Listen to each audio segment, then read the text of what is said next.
Salut, cher passionné d'intelligence artificielle.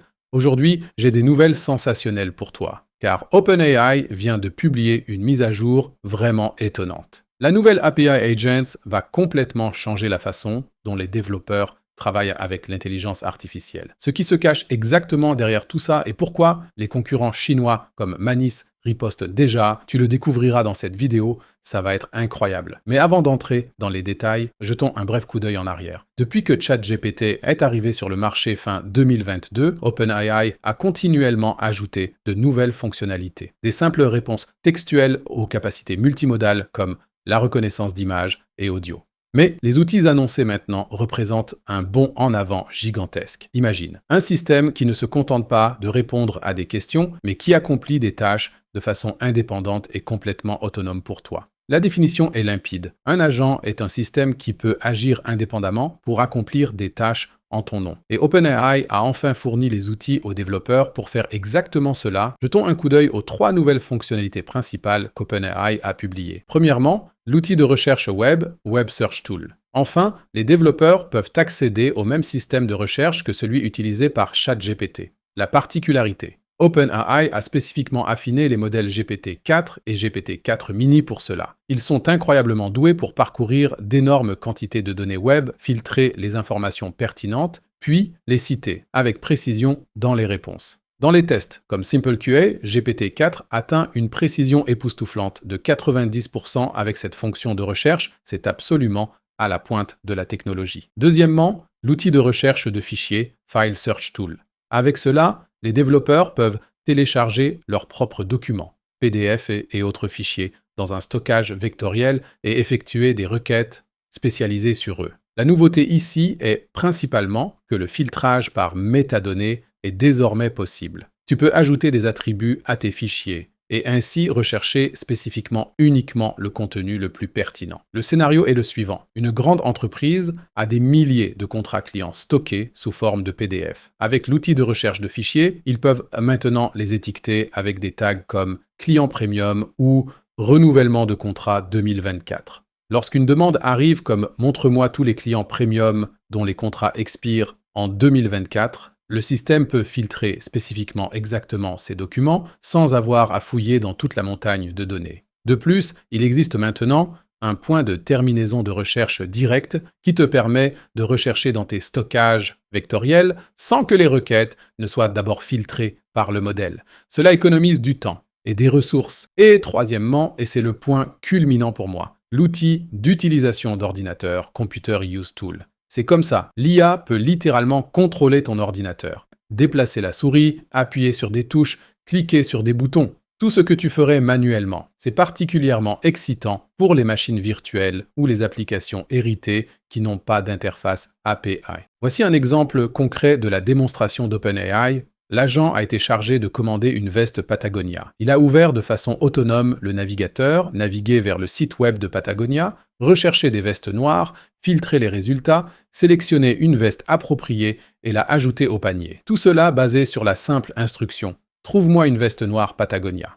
Pas besoin d'étapes intermédiaires ou d'instructions supplémentaires. La technologie derrière est étonnamment simple. L'IA prend une capture d'écran, l'analyse, décide quelle action elle veut effectuer, comme cliquer sur un bouton, l'exécute, prend une nouvelle capture d'écran et répète le processus jusqu'à ce que la tâche soit accomplie. Comme un assistant invisible assis à ton ordinateur. Mais ce n'est pas tout. OpenAI a complètement révisé l'architecture API et présente la nouvelle Response API. Celle-ci combine Chat Completion avec des fonctions d'outils, le tout en un seul appel API. Cela signifie que tu peux faire utiliser plusieurs outils dans une seule requête et recevoir une réponse cohérente. L'API Chat Completion existante restera, mais l'API Assistant sera abandonnée d'ici mi-12-26. Et comme si tout cela ne suffisait pas, OpenAI a également publié le agent SDK. Ce SDK est en fait open source et basé sur le framework expérimental Swarm, qui a maintenant été rendu prêt pour la production. Mais qu'est-ce que cela signifie exactement pour les non-développeurs parmi vous? Pense à l'agent SDK comme à un chef d'orchestre dirigeant un orchestre. Chaque musicien agent est spécialiste de son instrument, une tâche spécifique. Le chef d'orchestre, le SDK, s'assure que tout le monde commence au bon moment et joue harmonieusement ensemble. Ou plus simplement encore, Pense à un service d'urgence dans un hôpital. D'abord, tu rencontres l'infirmière de triage qui évalue tes symptômes et décide si tu dois voir un chirurgien ou un interniste. C'est exactement comme ça que fonctionne l'agent SDK. Un agent principal reçoit ta demande et la transmet ensuite aux spécialistes appropriés. Dans la démonstration d'OpenAI, ils ont montré exactement cela. Un client voulait retourner trop de vestes achetées. L'agent principal a reconnu qu'il s'agissait d'une demande de remboursement et a automatiquement transféré la conversation à l'agent du service client qui avait accès à l'historique des commandes et aux outils de remboursement. Le SDK comprend également des garde-fous intégrés pour les vérifications de sécurité afin d'empêcher les agents d'effectuer des actions indésirables ou nuisibles. Il offre également un fantastique outil de traçage qui te permet de suivre chaque étape de tes agents, idéal pour le débogage et l'optimisation. Mais bien sûr, tout cela a un prix. La recherche web coûte 30 $ pour 1000 requêtes pour GPT-4 et 25 $ pour 1000 requêtes pour GPT-4 Mini.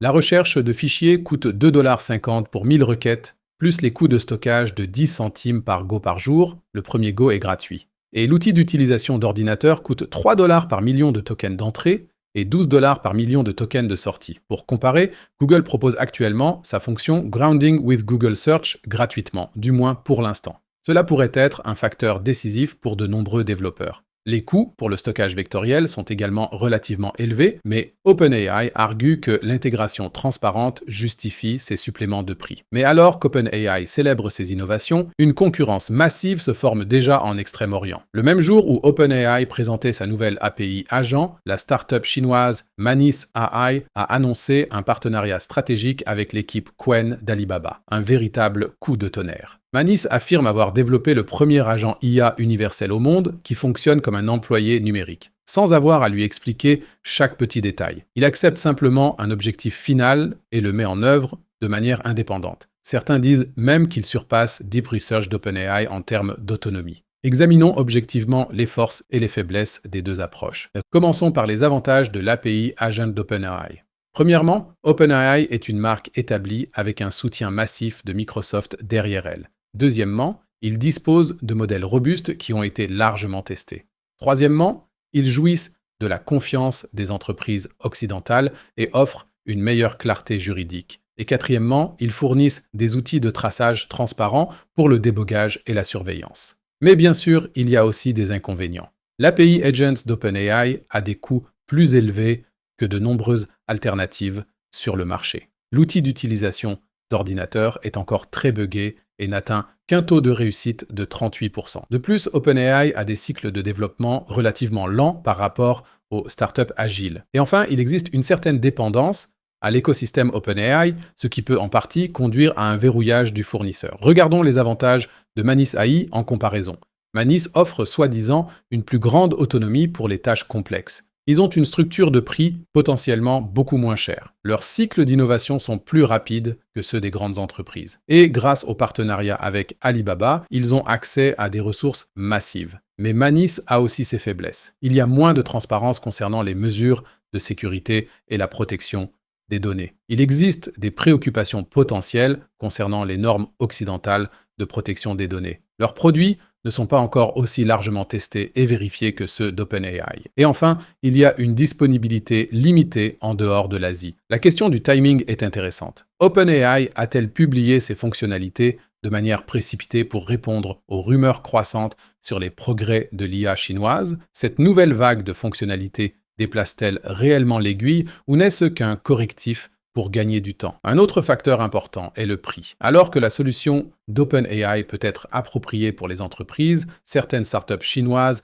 affirment qu'elles peuvent offrir les mêmes performances ou meilleures à une fraction du coût. Si cela s'avère vrai à grande échelle, cela pourrait être un facteur décisif pour les entreprises axées sur les coûts. D'ailleurs, OpenAI avertit elle-même que son modèle d'utilisation d'ordinateur n'atteint qu'environ 38,1% de réussite sur le benchmark OS World. Un signe que cette technologie est encore à ses débuts et ne fonctionne en aucun cas sans erreur. Il recommande donc une supervision humaine, tandis que le marketing de Manis ou DeepSeek souligne comment leurs systèmes peuvent gérer des tâches avec une supervision minimale. Nous sommes au milieu d'une course aux armements naissante en matière d'IA où OpenAI cherche frénétiquement des avantages et dévoilent de nouvelles API et outils, tandis que des startups chinoises comme Manis et DeepSeek avancent à une vitesse vertigineuse. C'est un signe clair que l'IA a évolué des simples chatbots vers des agents autonomes capables d'accomplir des tâches entières avec un minimum de guidance. Qu'en penses-tu?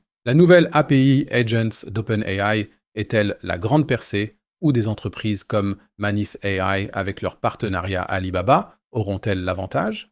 Le marché se divisera-t-il entre solutions occidentales et orientales ou un côté l'emportera-t-il? Je suis impatient de connaître tes opinions dans les commentaires. Quel cas d'utilisation vois-tu pour ces nouvelles fonctions d'agent? As-tu peut-être déjà eu de l'expérience avec le framework Swarm original sur lequel est basé le nouveau SDK Agents? Je trouve particulièrement intéressant de voir comment ce développement pourrait affecter le marché du travail. Si les agents IA peuvent réellement prendre en charge des processus de travail entiers de manière autonome, que ce soit la recherche, l'analyse de données ou même l'interaction avec des logiciels, quels emplois seront touchés en premier? Ou cette technologie crée-t-elle de nouveaux types d'emplois que nous ne pouvons même pas imaginer aujourd'hui? Un autre aspect important est la sécurité des données. Si ces agents naviguent sur Internet, ou accèdent aux données de l'entreprise, quelles mesures de sécurité doivent être mises en œuvre? OpenAI parle de garde-fous, mais est-ce suffisant pour protéger les données sensibles? Et enfin, que signifie ce développement pour le paysage mondial de l'IA? Allons-nous connaître une division croissante entre les écosystèmes d'IA occidentaux et orientaux? As-tu aimé cette vidéo? Si tu as aimé cette mise à jour, laisse un like et abonne-toi à la chaîne. Et si tu actives la cloche, tu seras même informé quand nous téléchargerons